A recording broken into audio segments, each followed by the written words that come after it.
So hello guys, आज बात करने वाला हूँ एक न्यू मूवी के ट्रेलर के रिव्यू के बारे में। तो देखो, इसका ट्रेलर आई गेस 2 या 3 हफ्ते पहले आया था। फिर उसके बाद इसका एक ट्रेलर और आया, मैंने दोनों को देखा और मैं इनको पहले देख चुका था। बट स्टिल मैंने इसके बारे में पहले बात इसलिए नहीं की, मैंने सोचा बाद में कर लेंगे। फिर उसके बाद अब पता लगा 3 दिन बाद ये मूवी आने वाली है। तो मैंने कहा एक बार ट्रेलर के बारे में बात करते हैं और इसको देखने के बाद मेरी क्या क्या प्रेडिक्शन होने वाली है उसके बारे में बात करते हैं। और प्लस दूसरा रीज़न ये भी था कि मैं बहुत चीज़ों में फ्री था। अब मैं एटलीस्ट अपने 10-12 घंटे जो मेरे कहीं पे बेकार होते थे उससे मैं फ्री हो चुका हूँ। तो मैं बात करने वाला हूँ हेड ऑफ द स्टेट के ट्रेलर के रिव्यू के बारे में। और जिन लोगों को नहीं पता हेड ऑफ द स्टेट क्या है, तो भाई अपनी एक ये एक्शन कॉमेडी मूवी होने वाली है। यस, इसके अंदर भरपूर एक्शन और अपने भरपूर कॉमेडी दोनों होने वाली है। इंग्लिश हिंदी में दोनों ट्रेलर देखे थे, दोनों की मुझे डबिंग कहीं ना कहीं अच्छी लगी। और ये मूवी आ जाएगी अपनी 2 जुलाई 2025 को, थिएटर्स में नहीं, अमेजॉन प्राइम पे फ्री में होगा, जाके चेक कर लेना।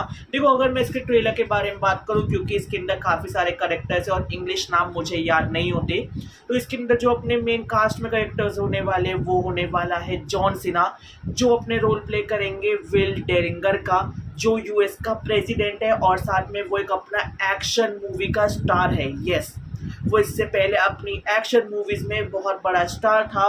फिर उसके बाद दूसरा इसमें करेक्टर होने वाला है इद्रिस ईबा, जो रोल प्ले करने वाले हैं सैम क्लार्के का। और ये है अपने प्राइम मिनिस्टर यूके यानी इंग्लैंड का। और ये बंदा एक SAS ट्रेंड कमांडर है।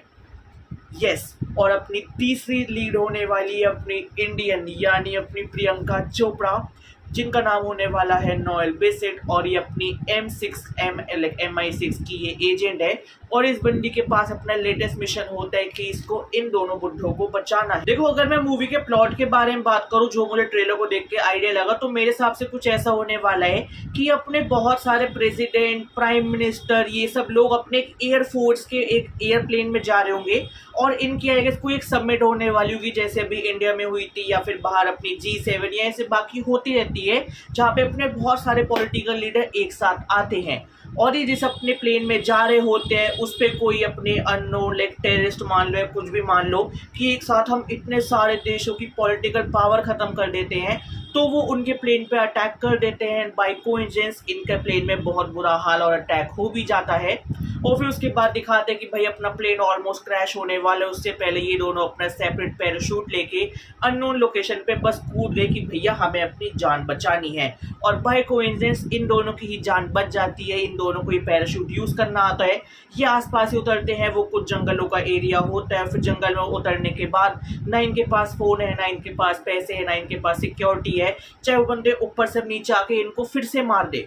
और फिर वहाँ पे भाई इन दोनों का बैंटर स्टार्ट हो जाता है। भाई एक है अपना इंग्लैंड, एक है अपना अमेरिका, यानी अपना डेरिंगलर और अपना क्लार्के। तो जो अपना डेरिंगलर होता है यानी यूएस का प्रेसिडेंट, वो कहता है तो मुझे जानता नहीं है, तुम जैसे देशों को, तो तुम जैसे लोगों को तो मैं यूं ही मार दूं, मेरी बाजुओं में बहुत जान है। अरे तू कमांडो है, तेरे 6 पैक एब्स है, तो क्या हुआ, मैं तेरे को पेड़ उखाड़ के मार दूंगा।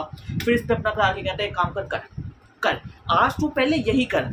तो इन दोनों का बैंटर बहुत अच्छा दिखाते हैं। फिर उसके बाद देखो, जो मुझे मैंने ट्रेलर में बहुत सारे शॉट्स देखे, कुछ आगे पीछे थे, तो मैं उसको अपने हिसाब से रीअरेंज करके अब मैं बात करने वाला हूँ। फिर उसके बाद ऐसा हो कि जब ये जंगल से बाहर आएंगे, ये देखेंगे दूर दूर तक कोई भी रहने वाला नहीं है। फिर उसके बाद थोड़ा चल चल के तभी बहुत ज़्यादा इनको चलना पड़ेगा, तब जाके इनको 1-2 घर मिलेंगे। और फिर उसके बाद जब ये वहाँ पे जाएंगे और वहाँ पे एक अपनी बुढ़ी आंटी होगी, वो सीधा बंदूक तान के कह देती, वो ऐसे कह देगी, कौन हो तुम, यहाँ पे क्या करने है, साला दोनों को गोली मार दूंगा। और इस पे मेरे हिसाब से कुछ ऐसा होने वाला है कि लाइक यहाँ पे वो जो अपना यूएस का प्रेसिडेंट होगा यानी अपना डेरिंगर, वो कहेगा हाँ हम अमेरिका वाले। इस पे अपना कहेगा भाई तू चुप हो जा। फिर इस पे अपना डेरिंगर कहेगा अरे भाई अमेरिकन को सब पसंद करते हैं। फिर इस पे अपना क्लार्के कहेगा सुन, अमेरिकन को ना सिर्फ अमेरिकन पसंद करते हैं, मैं बात कर लूँ, अगर हमें गोली नहीं खानी और खाना भी चाहिए और कोई कांटेक्ट का जरिया भी तो चाहिए। फिर इस पे अपना क्लार्के कहता है नहीं मैम, हम तो कैनेडियन हैं। और यहाँ पे वो जो लेडी होती है वो मान भी जाती है। फिर दिखाते हैं ये दोनों शायद यहाँ से सेफली आ जाते हैं। अब इतने में एंट्री हो जाती है अपने MI6 एजेंट्स की, जिसमें 6 एजेंट होते हैं। बट इन लोगों पे भी अपने वो शायद जो पार्टी ने जिन पे इनके प्लेन पे हमला किया था, वो इन पे भी हमला कर देते हैं। तो जो MI6 के सारे एजेंट्स होते हैं कि करके सारे मारे जाते हैं, बस एक को छोड़ के, जो होती है अपनी प्रियंका चोपड़ा। एंड प्रियंका चोपड़ा का एक्शन वहाँ पे देखने में टॉप नॉच होता है। और फिर उसके बाद दिखाते हैं मेरे one of the favourite scene, जो अगर तुम किसी मूवी में डाल दोगे मैं वहाँ भाई सब बिक जाऊंगा, यानी अपने कार चेजिंग सीन। एंड भाई वो सीन्स देखने वाले होते हैं, जो अपना क्लार्क होता है वो आगे बैठ के ड्राइव कर रहा होता है, जो अपना पीछे डेरिंगर होता है, और जो प्रियंका चोपड़ा होती है वो पीछे बैठे होते हैं। इन पे कोई आदमी होता है जो इनकी कार में घुस के इनको मार रहा होता है, फिर किसी गेट खोलते हैं, उसको बाहर निकालते हैं, फिर दिखाते हैं इधर से हमला हो रहा है, इधर से हमला हो रहा है, ये कार के अंदर बैठे हुए हैं। एंड उससे पहले दिखाते हैं जो अपना डेरिंगर होता है, जो उस कार का जो ओरिजिनल ड्राइवर होता है, वो उसको ही गोली मार देता है, जबकि उसको गोली मारनी थी जो प्रियंका चोपड़ा को मार रहा है। तो यहाँ पे वो चीज़ बहुत अच्छे से दिखाते हैं कि जो अपना डेरिंगर है वो एक एक्शन मूवी का सिर्फ स्टार है, उसने सिर्फ अपनी रियल लाइफ में चीज़ें की है, रियल में उसका निशाना चूकेगा। और दूसरी साइड जो अपना क्लार्क होता है वो भाई साहब पूरा कमांडो जोन में है, उसको तुम बंदूक दे दो, लोड़ा लहसन सब दे दो, गाड़ी दे दो, उससे सारी चीज़ें आती है। और इधर जो अपना प्रियंका चोपड़ा होती है वो तो अपनी एक्शन पैक है, वो तो है ही एजेंट। और फिर उसके बाद दिखाते हैं इसके अंदर एंट्री हो जाती है अपने जैक ड्विड की, और ये बंदा वही है जो अपने द बॉयज़ में मेन रोल प्ले कर रहा होता है, जो अपनी वो सनशाइन स्टारशाइन जो भी होती है उसका बॉयफ्रेंड होता है, उसके साथ मल्टीपल टाइम सेक्स कर चुका होता है। भाई ये बंदा होता है और मैं कहीं ना कहीं देख के खुश हो जाता हूँ। एंड इसका करेक्टर कुछ ऐसा होने वाला है कि ये बंदा टेक्नोलॉजी में बहुत ज़्यादा अच्छा है, बट ये रूल्स और सिस्टम पे नहीं चलता। ये है भाई साहब घटिया आदमी, ये है गलीच आदमी। इसका सिर्फ एक काम है कि मैं आऊँगा, जो लोग मेरे साथ हैं उनको बचाऊंगा, जिसके लिए मुझे शाम दाम दंड भेद लौड़ा लहसन जो भी यूज़ करना पड़े। एंड फिर उसके बाद दिखाते हैं कि ये मूवी चाहे अपने एक्शन में, अपने कॉमेडी में कितनी अच्छी चल रही हो, पर जिन लोगों ने इन पे हमला किया है उनका क्या, वो कौन है, कहाँ से आए हैं, उनका मोटिव क्या है। एंड धीरे धीरे वो चीज़ पता चलती है कि इन लोगों का प्लान होता है कि हमें वर्ल्ड वॉर 3 करवानी है। अगर हम ज़्यादा से ज़्यादा अपनी पॉलिटिकल लीडर्स को मार देंगे तो अपनी ऑटोमेटिकली वर्ल्ड वॉर 3 स्टार्ट हो जाएगी। मैं तुम्हें इसका एक एग्जांपल और देता हूँ। मान लो कि कल को कोई भी नेता इंडिया में आता है या कुछ भी होता है, तो उसकी सारी सिक्योरिटी की जिम्मेदारी हमारी है। खुदा ना खास्ता उस नेता को, चाहे फिर वो प्राइम मिनिस्टर है या फिर अपना प्रेसिडेंट है, कुछ भी हो जाता है, तो जो उसकी गवर्नमेंट है, तो जो उसका देश है, वो हमसे बदला लेने के लिए हम पे करेंगे अटैक।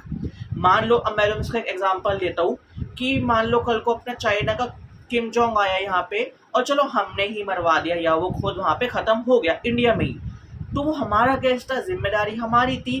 चाहे कल को पाकिस्तान वालों ने मारा हो, खुद चाइना वालों ने मार दिया, हमने मार दिया, कोई भी उनको मार सकता है, क्योंकि किम जोंग के हज़ारों है दुश्मन। तो अब जो चाइना है वो हम पे अटैक करेगा क्योंकि हमने उसकी लीडर को मार दिया, हम अपनी जिम्मेदारी अच्छे से नहीं निभा पाए। अब जब चाइना हम पे करेगा अटैक, तो जो चाइना के दुश्मन है यानी अमेरिका और रशिया, वो आ जाएंगे हमारे डिफेंस में, वो हमारे साइड से चाइना पे करेंगे अटैक। फिर जो चाइना के दोस्त हैं, चाहे फिर पाकिस्तान हो, अफगानिस्तान हो, टर्की हो, इस्तांबुल हो, फिर उसके बाद ईरान हो, तो ये सब लोग आ जाएंगे इसके साथ। फिर ईरान वहाँ आएगा तो इसराइल यहाँ आ जाएगा, जापान यहाँ आ जाएगा, मतलब समझ रहे हो। तो ऐसे कंट्रीज 2 में डिवाइड हो जाएगी, हम इनकी साइड है, हम इसकी साइड है, तो ऐसे स्टार्ट होगा अपना वर्ल्ड वॉर 3। और वो इसी चीज़ को रोकना चाह रहे कि यार चलो ये दोनों तो बच गए, बट इसके पीछे जो ये ऑर्गेनाइजेशन है अभी हमें उसको पकड़ना है बकचोदी करते करते। और आई गेस इससे ज़्यादा मुझे ट्रेलर में कुछ देखने के लिए नहीं मिला। अभी 3 दिन बाद ये मूवी आ जाएगी, मैं इसको चेकआउट करने वाला हूँ। तो गाइस ये था मेरा हेड ऑफ द स्ट्रीट के ट्रेलर पे रिव्यू और ब्रेकडाउन। जितनी चीज़ें मुझे समझ आई मैंने वो अच्छे से बता दी, इसके अलावा मुझे अभी और कुछ नहीं लग रहा कि मैं और कुछ बता सकता हूँ फिलहाल। तो ये तो गाइस ये था मेरा इस पे रिव्यू। और हाँ, इस मूवी का डायरेक्टर होने वाले हैं अपने लीला नुई सुलर। हो सकता है मेरी प्रोनाउंसिएशन गलत हो, उसके लिए भी सॉरी। और बाकी जल्द मिलते हैं एक नई वीडियो के साथ। और अगर तुम अपने इड्रिस, अपने जॉन सीना और अपने प्रियंका चोपड़ा के फैन हो तो इस वीडियो पे प्यार बांटो। बाकी बाय गाइस।